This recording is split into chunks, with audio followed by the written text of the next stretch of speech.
Guru Kapalma Vakya Chitte Koriyo Akya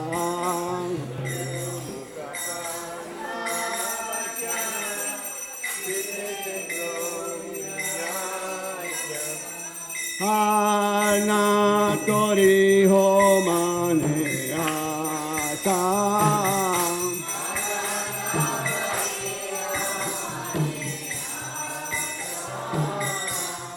Ana Koriho Mane Asa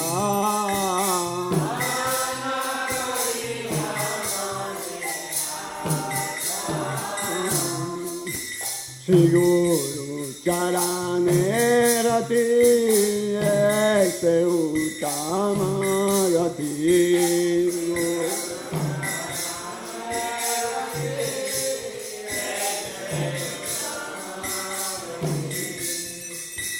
Siguro Charane Rati Ekse Utama Rati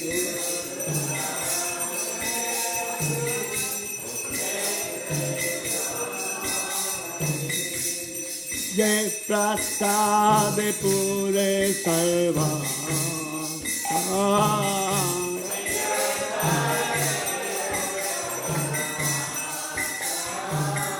Ye prasade pure salva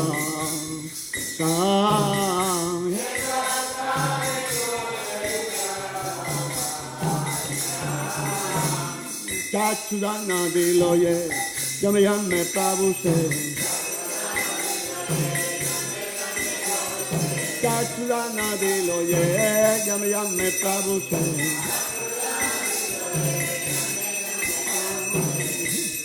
Diveyan Sive Prokasito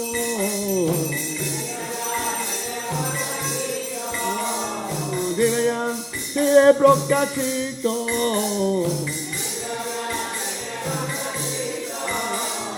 Prema Bhakti Yaha Hote Avya Vinasayate Prema Bhakti Yaha Hote Avya Vinasayate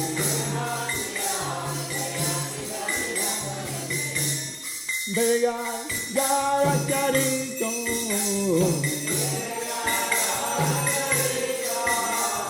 Vega Yara Charito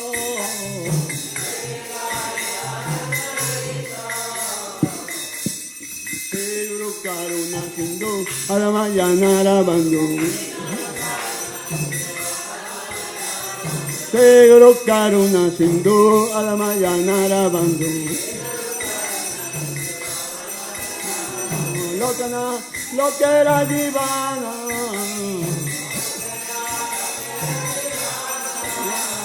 Lokana Lokera Divana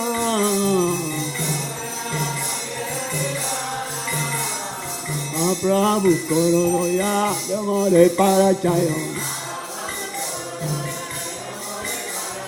Ha Prabhu Koroya Damore Parachayo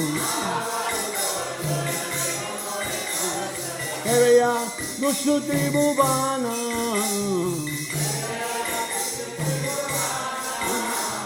Hereya Gusuti Bhuvana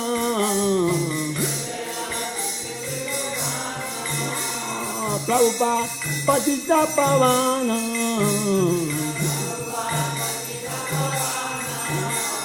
Prabhupada Patita Pavana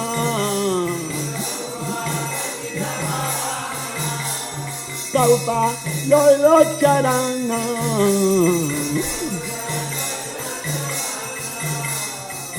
Prabhupada Prabhupada Prabhupada Prabhupada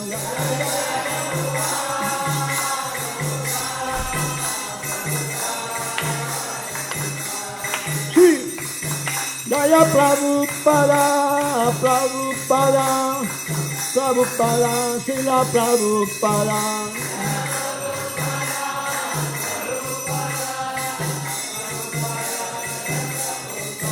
Prabhupada Prabhupada Prabhupada Jai Jai Prabhupada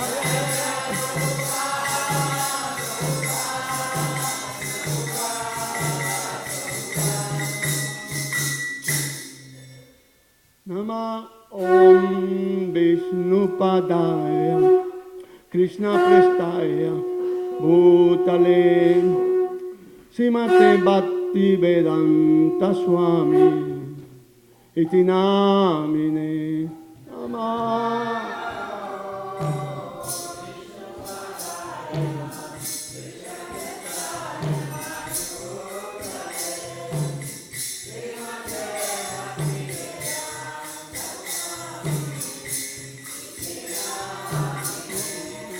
Namaste Saraswati Devi Gauravani Pracharine Nirvishesha Sunyavadi Pachatya Desatarine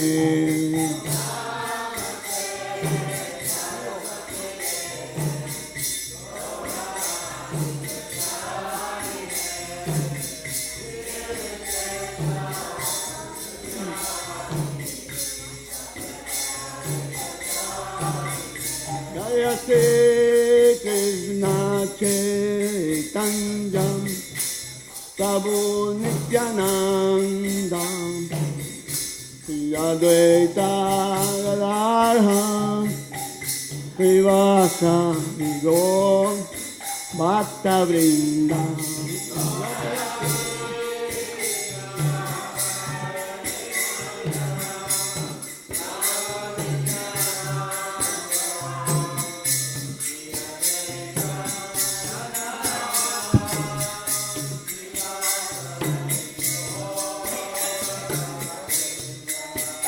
Jaya Shri Krishna Chaitanya Prabhu Nityananda Shri Advaita Gadadhara Srivasadi Gaur Bhakta Vrinda. Jaya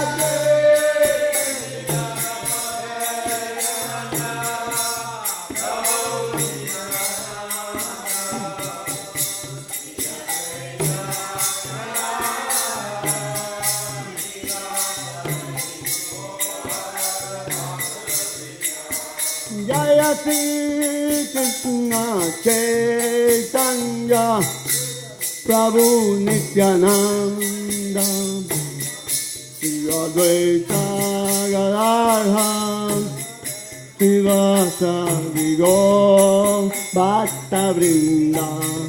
Jaya Shri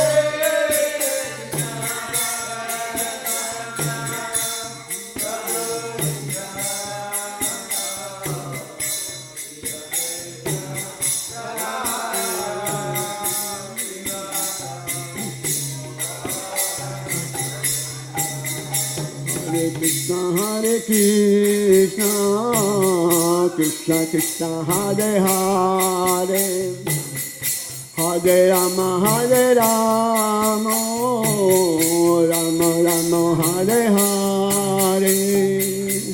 Hare Krishna, Hare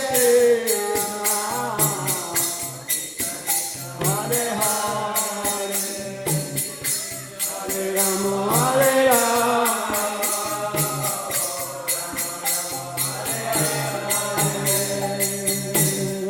Krishna Hare Krishna, Krishna Krishna Hare Hare, Hare Rama Hare Rama, Rama Rama Hare Hare.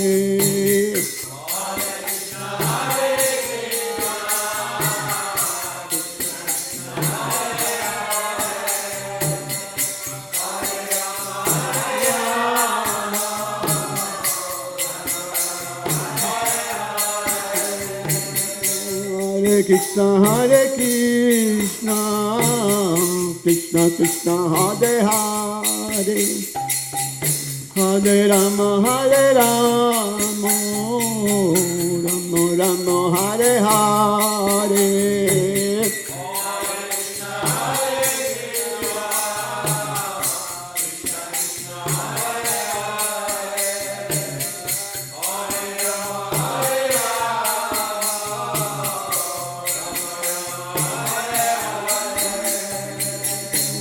Hare Krishna, Krishna Krishna, Hare Hare, Hare Rama, Hare Rama, Rama Rama, Hare Hare.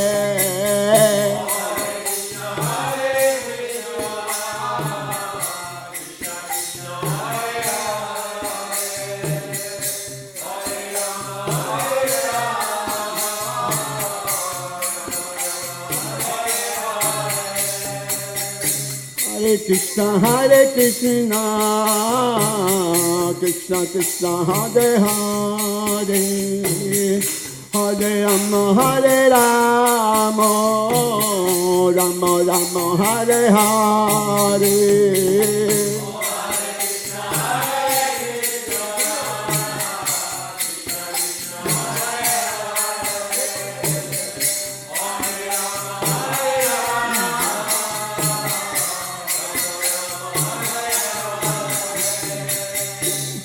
Hare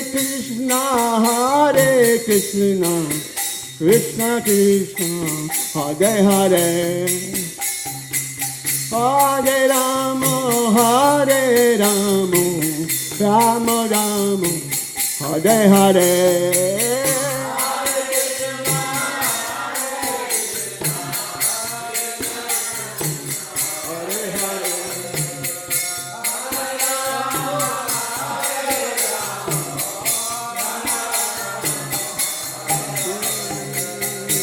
Hare Krishna, Krishna Krishna, Hare Hare, Hare Rama, Hare Rama, Rama Rama, Hare Hare.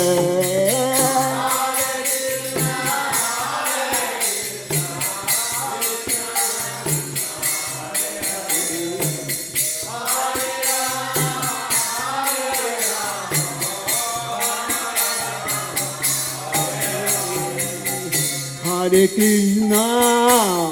Krishna, Krishna Krishna, Hare Hare,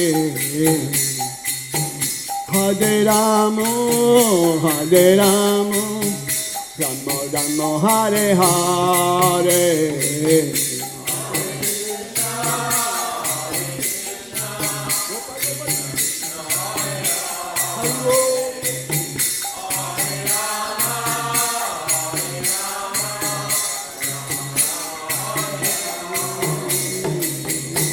Hare Krishna, Krishna Krishna, Hare Hare, Hare Rama, Hare Rama, Rama Rama, Hare Hare.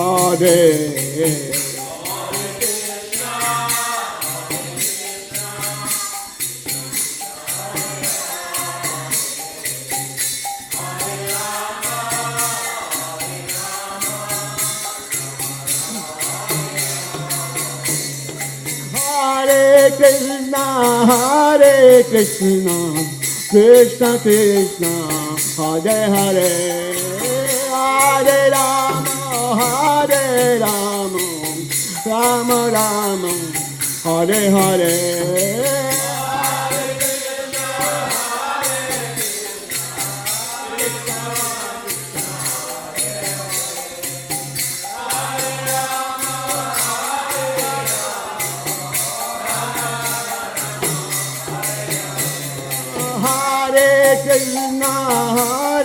Krishna, Krishna Krishna, Hare Hare, Hare Rama, Hare Rama, Rama Rama, Hare Hare.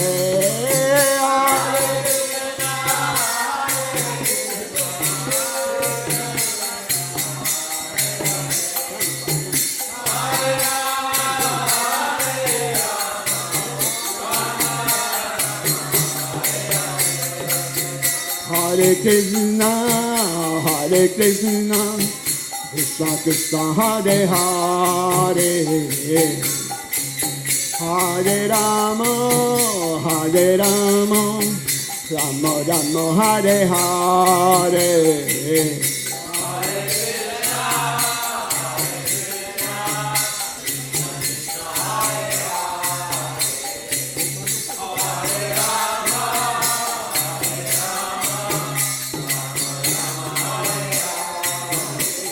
Hare Krishna, Krishna Krishna, Hare Hare, Hare Rama, Rama Rama, Hare Hare.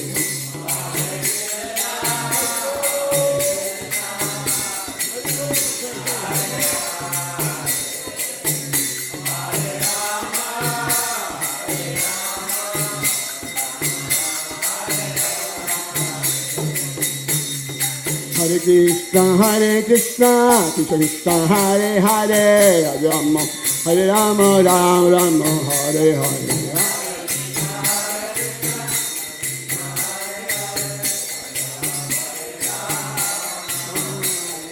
Hare Krishna, Krishna Krishna, Hare Hare, Hare Rama, Rama Rama, Hare Hare.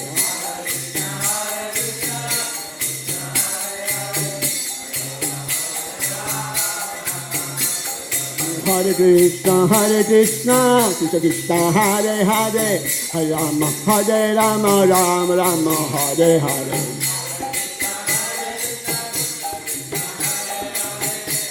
Hare Krishna, Krishna Krishna, Hare Hare, Hare Rama,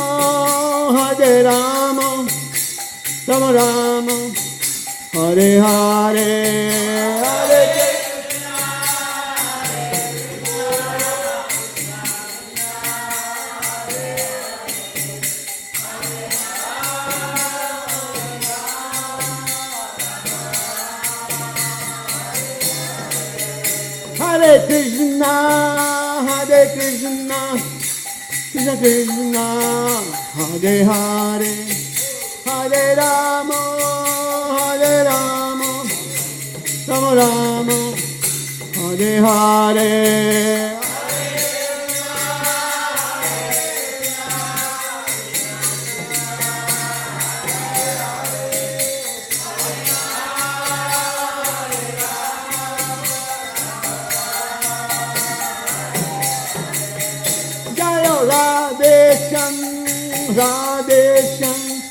Radhesham, Jaya Radhesham.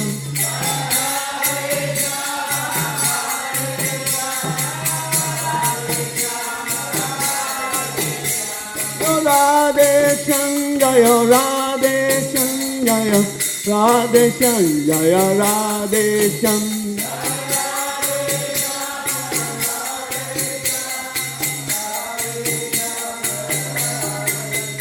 Jaya Krishna Balaram, Krishna Balaram, Krishna Balaram, Jaya Krishna Balaram,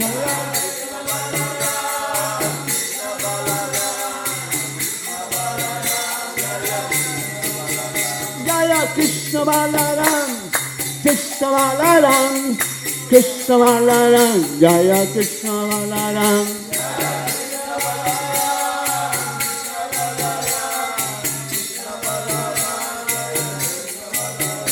Jaya Gauranitai, Gauranitai, Jaya Gauranitai, Jaya Gauranitai.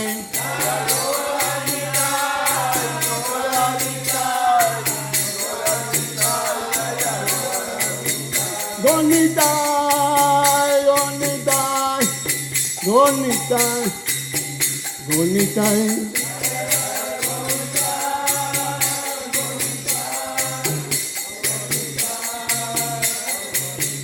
Jaya Prabhupada, Prabhupada, Prabhupada, Jaya Prabhupada.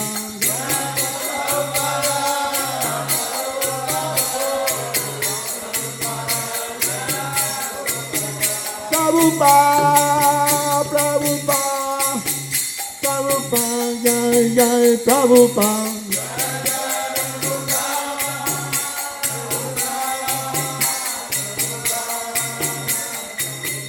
Nitayo Haribo, Haribo, Haribo, Haribo, Nitayo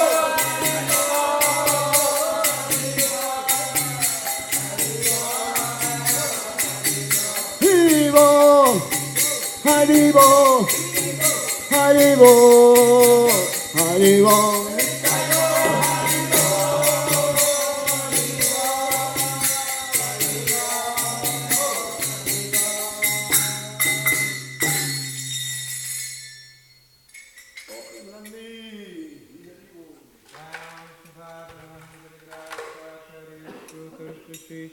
Shri भक्ति वेदांत स्वामी प्रभुपाद की जय। जय ओम विष्णुपाद परमहंस परिव्राज का आचार्य अष्टोत्तर श्री श्रीमद् भक्ति सिद्धांत सरस्वती गोस्वामी महाराज प्रभुपाद की जय। अनंत कोटि वैष्णव वृंद की जय। नामाचार्य श्री हरिदास ठाकुर की जय। प्रेम से कहो श्री कृष्ण चैतन्य प्रभु नित्यानंद श्री अद्वैत गदाधर श्रीवासारी गौर भक्त वृंद की जय। श्री श्री राधा कृष्ण गोप गोपीनाथ श्याम कुंद राधा कुंद गिरि गोवर्धन की जय। श्री वृंदावन धाम की जय। मायापुर धाम की जय। जगन्नाथपुरी धाम की जय। नूरमनवेदी धाम की जय। तुलसी महारानी की जय। भक्ति देवी की जय। यमुना माई की जय। गंगा माई की जय। श्री हरिनाम संकीर्तन की जय। निताय गो प्रेमानंदे हरि हरि बोल। समवेता भक्त वृंद की जय। All glories to the assembled devotees. All glories to the assembled devotees. All glories to the assembled devotees. All glories to Sri Sri Guru Gauranga.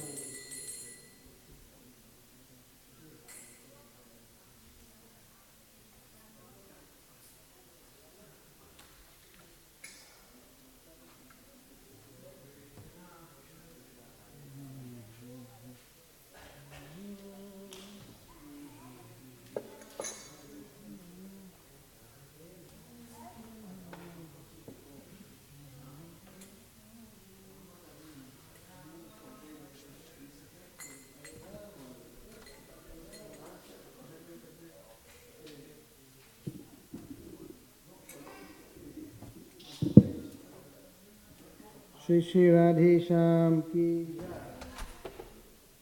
So this is from Srila Prabhupada, the founder Acharya.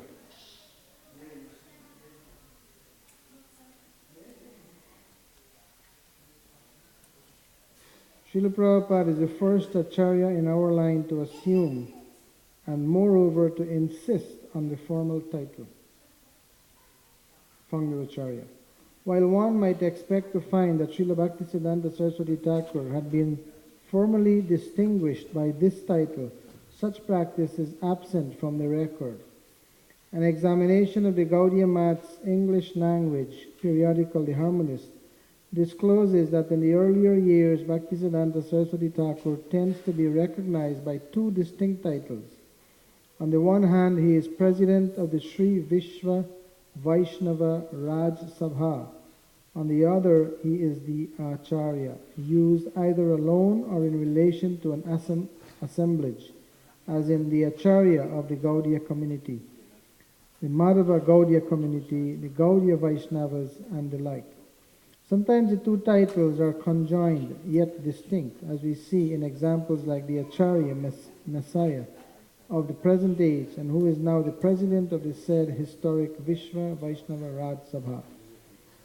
Closely integrated with the formally revitalized Vishwa Vaishnava Raj Sabha, which operated under a board of 3 leading disciples, was the ever-expanding confederation of temples, monastic centers of training, teaching, and preaching. That collectively came to be called the Gaudiya Math, and with increasing frequency, the Gaudiya Mission.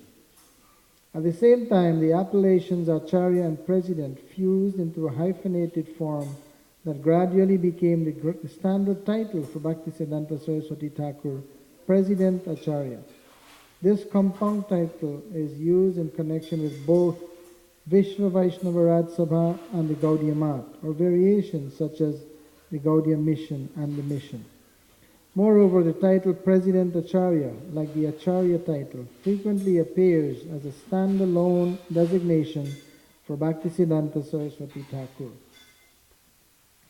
On the other hand, the use of founder in titles of Bhaktisiddhanta Saraswati Thakur is quite rare. The most notable instance of it occurs in the well-known Vyas Puja homage by Abhay Charan Das for members, Sri Gaudiya Math, Bombay, in which our Srila Prabhupada refers to Bhaktisiddhanta Saraswati as the world teacher Acharya Dev, who is the founder of this Gaudiya mission and is the president Acharya of Sri Sri Vishwa Vaishnava Raj Sabha. I mean, my eternal divine master. And that's from the Harmonist 32-291. Even though we don't find Founder Acharya used as a title for Bhaktisiddhanta Saraswati Thakur, this precise honorific makes a notable appearance within the most prominent of the English language works of the Gaudiya Math, Sri Krishna Chaitanya by Nishikanta Sanyal. We have already noted that in 1927, Sajjana Toshini was transformed into the English language periodical The Harmonist in order to broadcast Krishna consciousness to the world beyond India, a preparatory stage to the eventual dispatch of preachers of the mission to foreign shores in 1933. The crowning glory, notes Bhakti Vikas Swami, of all Gaudiya Math activities hitherto. To send these preachers properly armed on this mission, a written work first had to be produced for their use, one that would convey the message of the mission in a manner sufficiently sound, complete, and sophisticated to appeal to the cultured members of advanced nations. This work was Sri Krishna Chaitanya. Its author, Nishikanta Sanyal, professor of history at Ravenshaw College in Cuttack, bore the initiated name Narayan Das and the title Bhakti Sudhakar from Srila Bhaktisiddhanta Saraswati Thakur. The Guru and his disciple used to work in close collaboration on English language literary projects, and this was no exception. Bhakti Vikas Swami relates that Bhaktisiddhanta Saraswati Thakur tarried at the Nilgiri hill station Uttakumund for 2 months in the summer of 1932 to concentrate on revising Sri Krishna Chaitanya. Apparently, the preachers could not embark on their mission west until they had the book in hand. And here is the quote. With Professor Sanyal's English Sri Krishna Chaitanya, published on Gaur Purnima 1933, Srila Bhaktisiddhanta Saraswati adjudged that the time had come for propagating Mahaprabhu's message in Europe. And on 10th of April, his dream finally came true when Srimad Bhakti Pradeep Tirtha Maharaj and Bhakti Hriday Bon Maharaj and Sanvidananda Prabhu set off by ship from Bombay to London. 35 years later, on March 14, 1967, Srila Prabhupada wrote from San Francisco to Brahmananda Das in New York to proffer his own endorsement of the work. Quote, I am glad to learn that Donald has purchased Professor Sanyal's book, Krishna Chaitanya. Late Professor Sanyal was my godbrother, and his book, Krishna Chaitanya, is approved and authorized. Keep it very carefully, and we may publish in Back to Godhead some articles from this book. It will help us a great deal because my spiritual master has given his approval for this book. Please keep it carefully, and when I return, I shall see to it. It is in the pages, end of quote. It is in the pages of Sri Krishna Chaitanya that the English-Sanskrit hybrid title, Founder Acharya, receives its prominent introduction, appearing first in the table of contents. The systems of Sri Vishnu Swami, Sri Nibaditya, Sri Ramanuja, and Sri Madhva mark the revival of Vaishnavism traceable to the prehistoric records. They embody the reverential worship of Vishnu. Their secondary value consists in being an uncompromising protest against the opinions of the speculative creeds. Their spiritual synthesis, although sound, is incomplete. The author sets forth an opening overview of the waxing and waning course of human spirituality that comes to focus upon the four normative historical Vaishnava Sampradayas. The Lord himself initiates these Sampradayas by inspiring those whom Professor Sanyal calls the original prehistoric teachers. He explains, the four communities or Sampradayas of the Iron Age are connected with the ancient times by their recognition of the ulterior authority of the eternal ancient teachers, namely Lakshmi, Brahma, Rudra, and the four sanas, Chatusana, I guess that means the Sanat Kumars, respectively. The four founder acharyas of the Iron Age profess to preach the views of those original teachers of the religion. We find then that each sampradaya possesses a pair of members distinguished above all others for their extensive formative influence upon their successors. The first personage in each pair is the one of the eternal ancient teachers who become the original prehistoric teacher for the sampradaya. The second member of the pair is the founder acharya, a paradigmatic mentor who revives and reforms the community in Kali Yuga, endowing it with a signature style of thought and action. The title Founder Acharya, as used by Sanyal, is restricted to those four eminent historical personages who are otherwise commonly referred to as the Sampradaya Acharyas. Founder Acharya was their distinctive designation.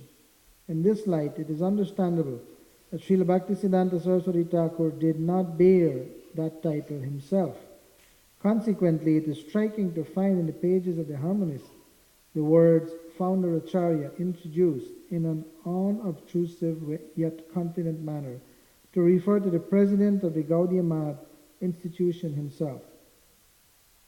The phrase so used is introduced in an important article titled The Gaudiya Math that saw print in 3 installments starting with the October 1930 issue of the Harmonist.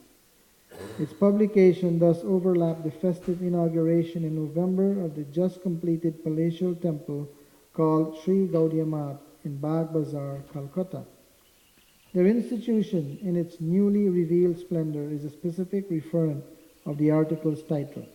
The first installment of the Gaudiya Math forms the lead piece of the October issue, and the facing page bears a photograph of the much-honored Jagabandhu Bhakti Ranjana, who funded and directed the temple's construction. The Harmonist article carries no attributions, a practice that endowed such pieces with the stamp of strong editorial endorsement, if not direct authorship. While celebrating the mission's great step toward world preaching, the Harmonist also takes the opportunity to explicate thoroughly the spiritual structure and function of its expanding organization. The Gaudiya Math presents a definitive essay in Gaudiya Vaishnava ecclesiology. Srila Prabhupada ki jai. That's a little history of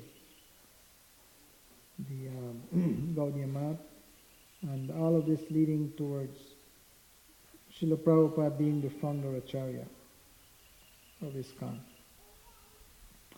Okay, so if you haven't broken the Ekadashi fast as yet, you have till, 11:31, something like that. It's a long, big window today for breaking the fast. And the Sunday feast class today would actually be given by Shesha Prabhu. It was changed and I didn't know, so I announced differently this morning. But Shesha Prabhu will give the Sunday feast lecture today. And there is vegetable cut up in the kitchen if you would like to help. Here are the devotees who have assisted their Guru in dressing the deities today. Sri Sri Radhesham were dressed by Nitai Priya Devidasi, Chota Radhesham by Sachi Sundari, Sri Sri Krishna Balaram by Mother Mantrini, Chota Krishna Balaram, Mother Karuna, Sri Sri Gaurnitai, Mother Draupadi, Chota Gaurnitai, Mother Govinda Mohini, and the Gurus and Lord Nrsimhadev by Krishna Kripa Moy Prabhu. And Madan Mohan Prabhu will put up the memory taped videos of disciples of Srila Prabhupada glorifying him.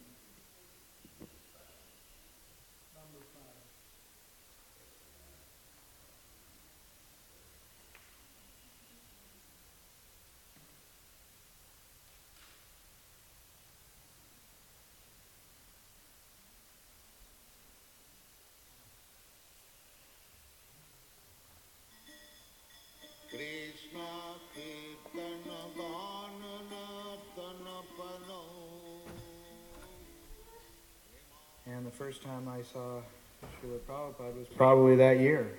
Either that year or 72, LA airport. And all I remember is I thought to myself as it all happened, it must have been some kind of ploy, because we were out there, 100 devotees with great anticipation, waiting for him to come around the corner of the concourse. And I think they planned it this way. Every single other person on the plane exited. And as every new face came around the corner, we thought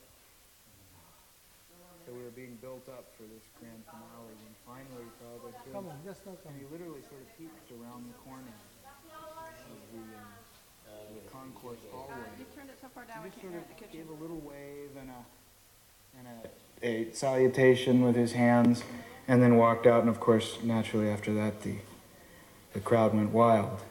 So that was the first time I ever saw him, and I was amazed at his.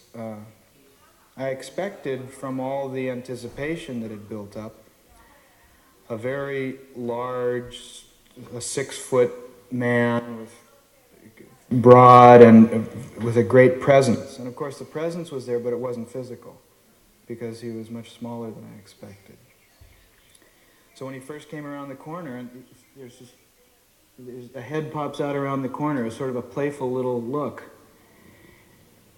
But the head was like 1.5 feet lower than I thought it would be. So he pops his head around the corner and gave a playful wave before coming around with his hands like this. So it may have been his plan to keep us all in anticipation and heighten the ecstasy, and it worked quite well. But that was the first time I saw him, and I thought he's smaller than I expected. But of course, by that time I was face down on the airport carpet and wasn't thinking about much else. But I think he was smaller than I expected, but no less regal, no less of a presence. I was, as everybody else, I was half dazed at the moment. My first impression of Prabhupada, because I had read his books, and as opposed to all of the other Bhagavad Gitas that I had read from all these yogis and swamis, Prabhupada was very clear, very precise in the way he explained about Krishna, God, the personality of Godhead, the nature of the soul. It was very convincing, because I had read various versions of Bhagavad Gita. Even I read the entire Rig Veda in French by some Sanskrit scholars. But it was not appealing. It was not convincing. But Prabhupada's teaching, Prabhupada's book was so potent. Prabhupada's words in his book really touched the soul. So when I first saw Srila Prabhupada in New York, it was almost incredible to link this person in his presence. His real spiritual potency was there, and I had read these teachings. I saw him. It was like Prabhupada, the attraction he had was like a magnet. He was able to really channel the slightest spark of sincerity and bring it to Krishna. So 3 days later comes along, and I move in the temple. And the day before Srila Prabhupada arrives, we go to San Francisco airport, and I see his airplane coming in, TWA jet. I immediately almost faint, I think. I cry, and I don't know why. Now I understand, of course, the reason why I was crying is because I hadn't seen him in so many lifetimes. And I wasn't aware of that then.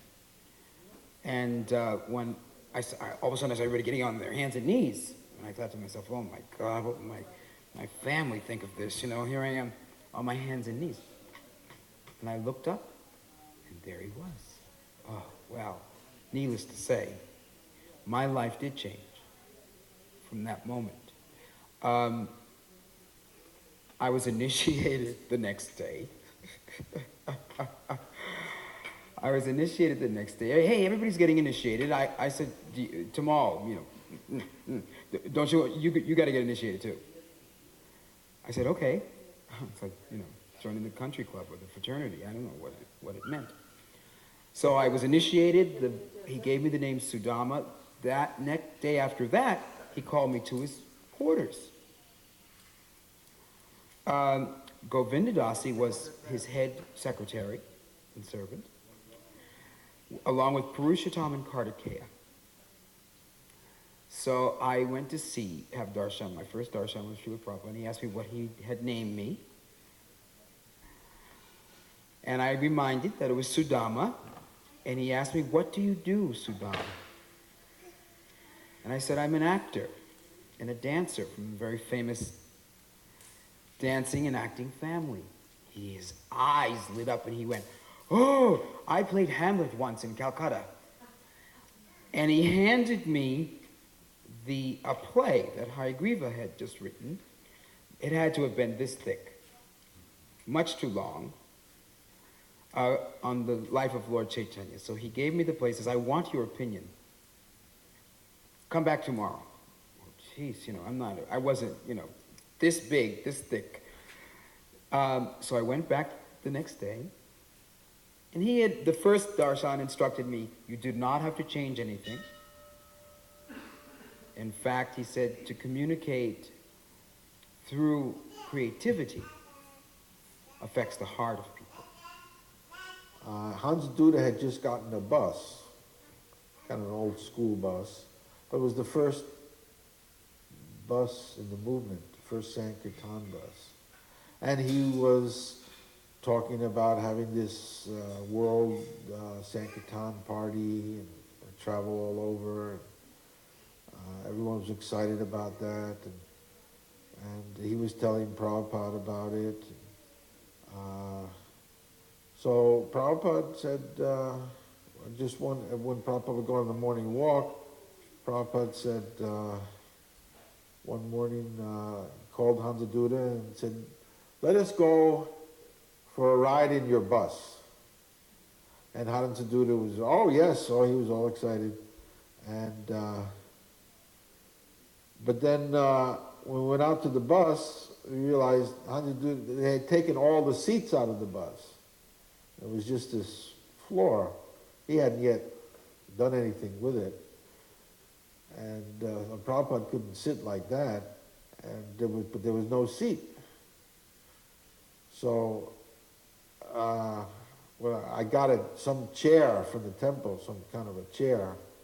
So what I did is I had to hold this chair down there was no way of attaching it to the floor. I had to hold it on the floor, and Prabhupada sat in the chair. And all the devotees piled into the bus. Everyone was very excited. And where we're going to go, a ride with Prabhupada. So, and then Prabhupada started giving directions. I think Ramandev was driving, and Prabhupada was giving directions. Turn here, go on this road. And he was driving, and Prabhupada said, all right, now turn here. And in this way, Prabhupada was giving all these directions. And everyone said, where are we going? Nobody knew. No one was bold enough to ask Prabhupada where we're going, but Prabhupada knew where he was going. And we're going throughout Boston, and Prabhupada's giving directions. Devotees are all chanting on their beads. And we go to the downtown area. And finally, we come to the waterfront, the dock area, and boom, there we are, Commonwealth Pier. And actually, no devotees had ever been there or even seen it. Prabhupada didn't tell us so many details about his life. He was always talking about Krishna. So, and even when we got there, we didn't really fully realize where we were, but this was actually the place where Prabhupada had first entered America. And so anyway, Prabhupada started walking, and we were all clustered around him. The devotees are walking on this big pier and these big roads, and there's kind of all these warehouses are there, and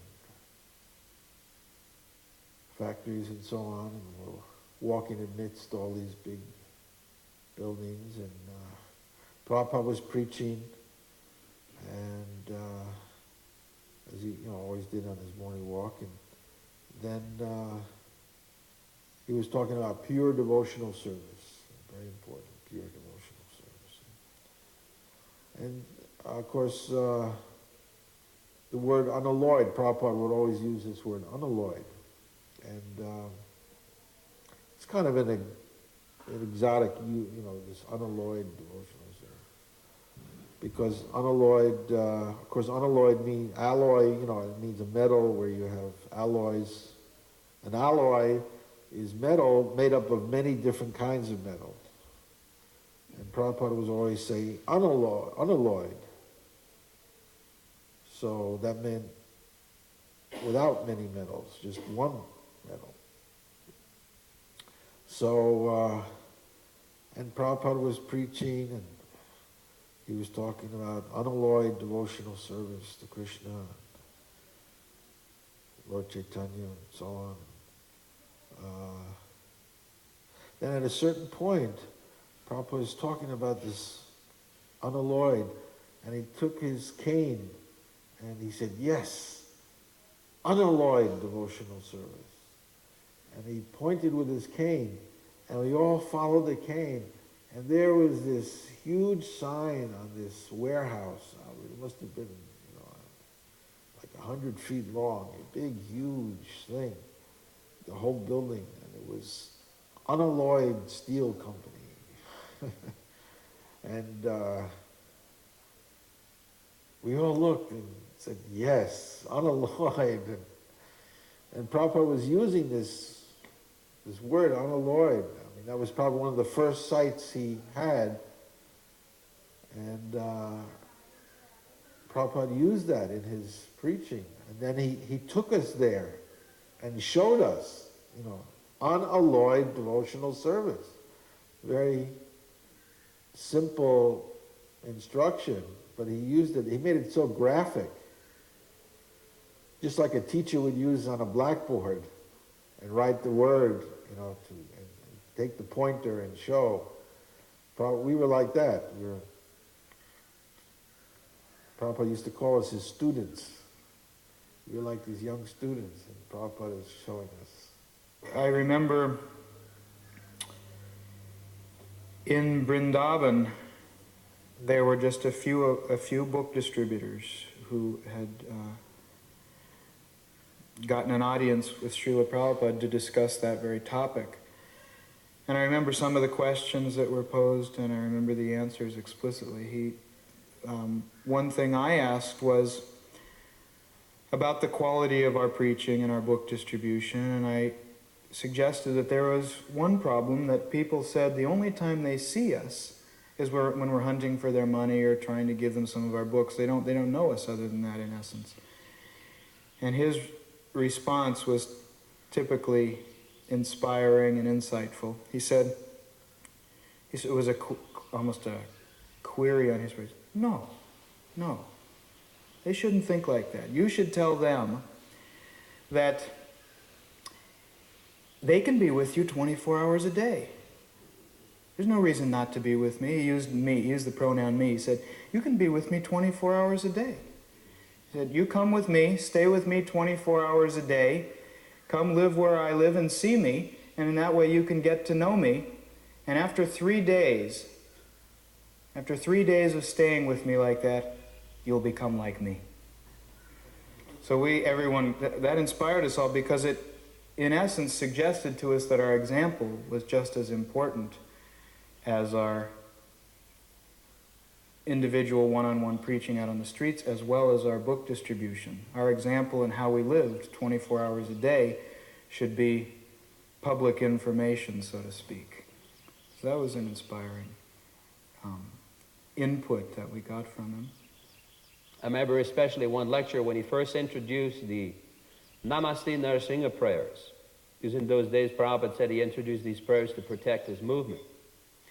So he introduced these prayers, and some Indian lady in the crowd started to sing Om Jaya Jagadisha Hare. Because at the end there's Jaya Jagadisha Hare, and she says Om Jaya Jagadisha. And Prabhupada interrupted the whole prayer and says, who has said this? He says, no, not Om Jaya Jagadisha. He says, Jaya Jagadisha Hare. Don't concoct.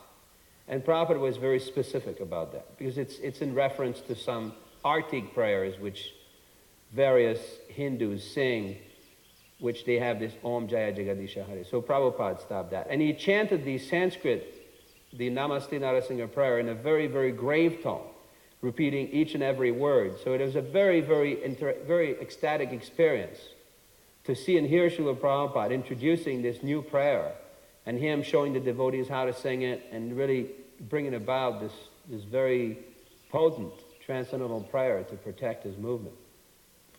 That second darshan, Srila Prabhupada, he instructed me to use my talent to preach.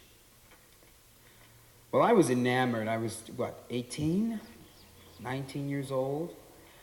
I told him I was on my way to India. He said, just see, India's come to you. Now you don't have to go so far. In fact, I didn't get there for another 6 years. That's how close it came to me. You know? I had my tickets in my hand to go to Bombay. But Lord Chaitanya had another plan. We went from San Francisco to Seattle. This time, Sri Govindadasi notices my talent for cleaning, and I'm always, impeccable, and my chapatis blow up, and Kartikeya was very confused and not reliable. So Govindadasi was always pushing Srila Prabhupada to take me on board. The Srila Prabhupada apartment camp, okay. That meant no more brahmacharya ashrams, no more austerity in the sense of hanging out with neophyte God brothers. I jumped at the opportunity and began my short but eternal career as, looking after Srila Prabhupada. Prabhupada went to Mauritius. We had some devotees there. They were preaching, and of course Mauritius is the Prime Minister, the population of Mauritius, I think, is something like more than 50% is Hindu. They're from India originally, mostly from Bihar. Historically, the British had brought them there to cultivate sugar cane. So anyway, Prabhupada was to meet with the Prime Minister. He's no longer Ram Gulam. And so when Prabhupada arrived, the Prime Minister, I think he had some affairs. He was busy with some other affairs. Anyway, he gave Prabhupada one of his personal limousines, which is a very nice, it was a Citroën. Citroën are very special cars, they're made of aluminum, they're not made of steel. And they have this suspension system, it's like an ambulance has, where it's like you're floating. Anyway, he gave his limousine, and there was this army officer who was the chauffeur, driver. So anyway, Prabhupada was there for a few days, and primarily he had come to see the Prime Minister. I had an occasion I had to make an international phone call. I went to someone's house to make the call.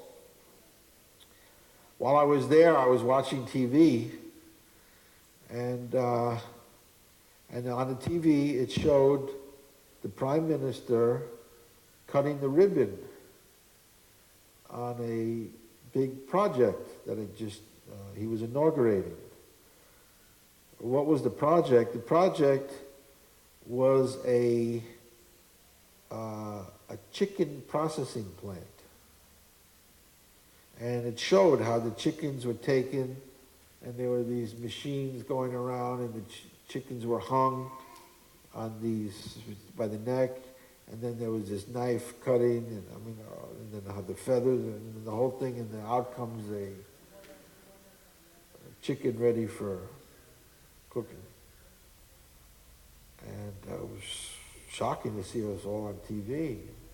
This was a gift from the French government to the people of Mauritius. And I was there. Of course, they would then probably sell all the fertilizers and the chicken feeds and all the, these foreign aid projects are all tied in with, it's actually a business. Anyway, so I mentioned to Prabhupada that I saw the Prime Minister. When I mentioned what he was doing, Prabhupada said, oh, he's Hindu? And he said, I cannot meet him. So Prabhupada decided not to meet him. So because it meant the man had no principles. So anyway, so there were some days where there was really no programs scheduled. So Prabhupada thought to go for a ride. We had this big limousine there, and they offered that he had nothing to do, and Prabhupada wasn't going. Brother, let us go for a ride. And so we all arranged it all. And Mauritius is a very scenic, very beautiful place. It's kind of pristine island. So Prabhupada is riding in the back seat. I'm sitting next to him. Pushta Krishna was in the front seat. The driver is driving, and we were whizzing along. It was very pleasant. These sea breezes, the beautiful ocean, sky, and everything is very nice. Sugar cane was growing. We were driving along the coastline, and beside him, Prabhupada had his cane. And Prabhupada was enjoying it very much. Had the window down, and the fresh air. And he was sitting cross-legged on the seat, back seat. And so Prabhupada was enjoying, and then at a certain point, I didn't realize, I didn't notice it then, but later on, Prabhupada spoke. At a certain point, Prabhupada just took the cane and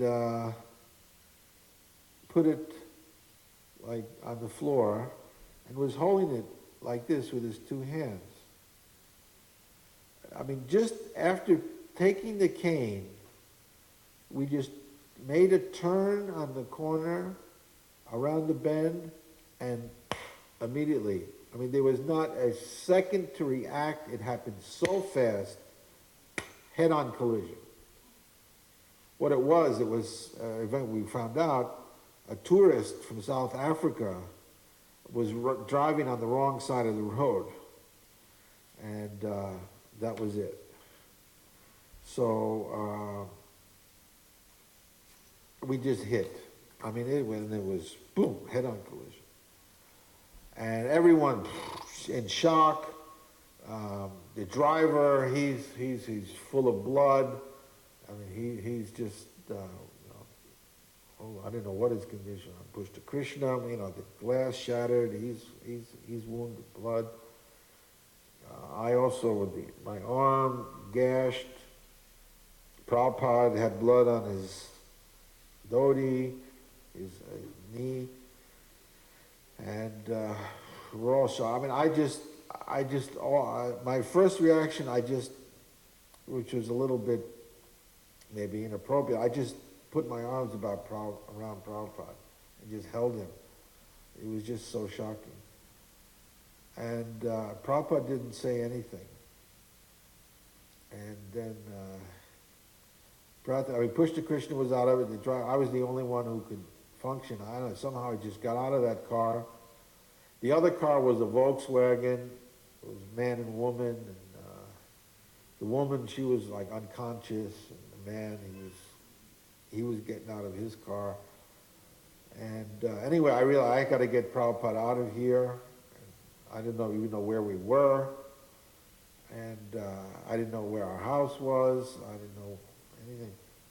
And anyway, then after a while, a car comes by. And now Mauritius, of course, is it's an Indian place, and there are very few Western or white people. So anyway, this other car, the car that we had, they were white people. The car that also came, there were white people there. So anyway, I tried to stop the car. The car just went right by. They didn't want it. They saw this accident. They didn't want it. Anyway, then another car came by. So this time, I stood in the middle of the road. The car stopped. So the car stopped, and I went up to the people in the car, and I said, please, we need help. My grandfather, I don't know what to say. I said, my grandfather is injured, an old man. Please, you have to take us to the nearest hospital. So they said, okay, but they also saw the other car with the woman. The woman was, they saw Prabhupada, they saw he was in India. Then they see this woman, she's unconscious, she's full of blood. Prabhupada just had a little bit of blood, but she was really bad. Volkswagen, head-on collision. So and then the other man was wanting for his wife, he wanted attention for his wife. So we were competing, and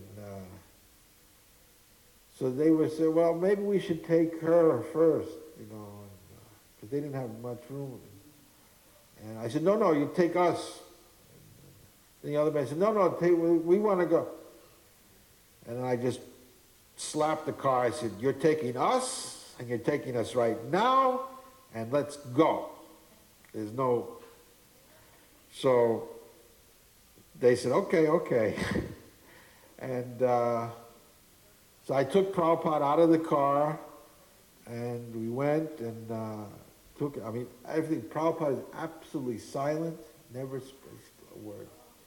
I put him in the car, we get in the car, and then these people start driving. And anyway, we're getting in the car. The only reason they were taking us because I forced them. And we get in the car, and they said, well, we don't know where the hospital is, and this and that. And anyway, we're going over here and to our hotel, and you can go to the hotel. And I said, no, we want to go to a hospital right now. And so Prabhupada didn't say anything, so I knew whatever I was doing, Prabhupada was agreeing to, because he didn't say anything. So... but then I could see these people weren't helping us, and they didn't even want to take us. They didn't want to find the hospital. They just wanted to go to... So I realized being with these people, this was not good. I just told, all right, stop the car. They're not going to help us. Stop the car. And they stopped the car, and we got out of the car, and then they left. And there we are, standing in the middle of nowhere, and I don't know where to go again. I mean, lost. And then another car comes along, and I stopped that car. But this car had 3 Indian guys in it. And they saw Prabhupada, they were, offering respects, and, Swamiji, and I said, yeah, take us to the nearest hospital. We'll go to the nearest hospital. Then Prabhupada said, no, take us home. No hospital. So I didn't even know where our home was, and we had to. Eventually, they could understand where it was and so on. And so anyway, they were very happy to take us immediately home. We were all the way on the other side of the island. It was quite a drive. So we go home, and the car pulls in. Hare Maharaj was there. He didn't come with us. He stayed. He was doing the transcription. He stayed back. He didn't know what was, because we left in a limousine and we came back in this junky old, with 3 Indian boys, a junky old car. And then Prabhupada gets out of the car and there's blood on his door. He's just shocked. And Prabhupada's not speaking anything. just goes into the house, sits down in his place. And so we had to dress, there was a wound, we had to dress the wound, clean it, and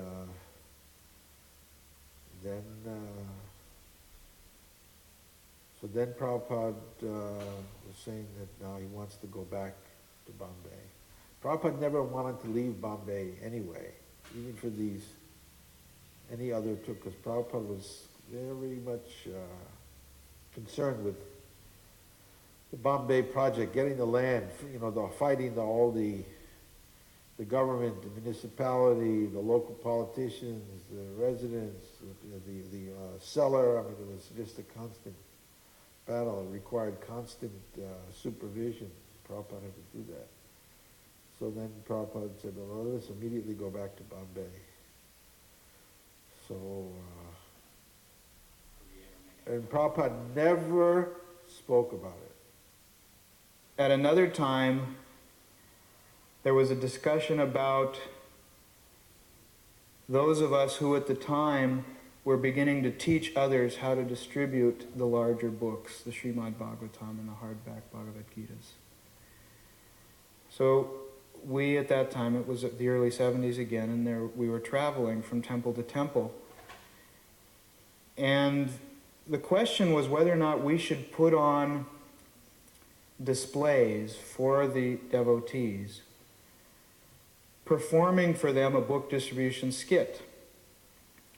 One of us acts as the non-devotee receiving a book, the other of us acts as a devotee. We're passing each other on the street. Devotee flags the non-devotee down and has an exchange ending up in a book sold. So we asked him, should we perform these skits as we go around and preach to the devotees? And he said, no, it's a little unnatural. He said, but you should travel, you should preach, and you should teach these devotees who you're preaching to how to be sincere. And his point was that was the essence of book distribution, of preaching. And he went on to articulate that preaching depends on circumstances. So, I'm paraphrasing, of course, but his point was that in dealing with each person, you're going to have a different audience. Therefore, there's no static or rote way to distribute a book or to preach. But he said by teaching the devotees to be sincere, and he made one of those, at least what I thought at the time was one of those wild sweeping gestures, which was probably just pointed to his heart, but to me, in my mind, he was waving and very sweeping and pointed to his heart, and he said, then if you teach them to be sincere, the real teacher from within will give them information according to circumstances, will teach them how to distribute the books. Garga Muni had obtained this apartment for him. There was a dump. Oh, tight Garga Muni, bless him. It was a dump. And Srila Prabhupada walks in with Govindadasi. Govindadasi also has a very interesting, blessed rasa relationship with Srila Prabhupada. She used to tell him, this will never do. And that was part of the requirement for being a good servant with Srila Prabhupada, is that you had to be almost parental with him, because his health was not well, and so you had to have a heavy hand sometimes, which to most people is unthought of with Guru. It just so happens that Srila Prabhupada, because of our Gaudiya Sampradaya, and being a pure devotee, was so real that he identified his relationship with each individual devotee. And he expected you to respond. If you were going to be a debate, then he wanted to debate. If I wanted to cook and massage and make his home clean and nice always, he would give me that facility. Till I didn't want it any longer. Well, he comes into this place. Govindadasi says to Garga Muni, this will never do. We have to find another location.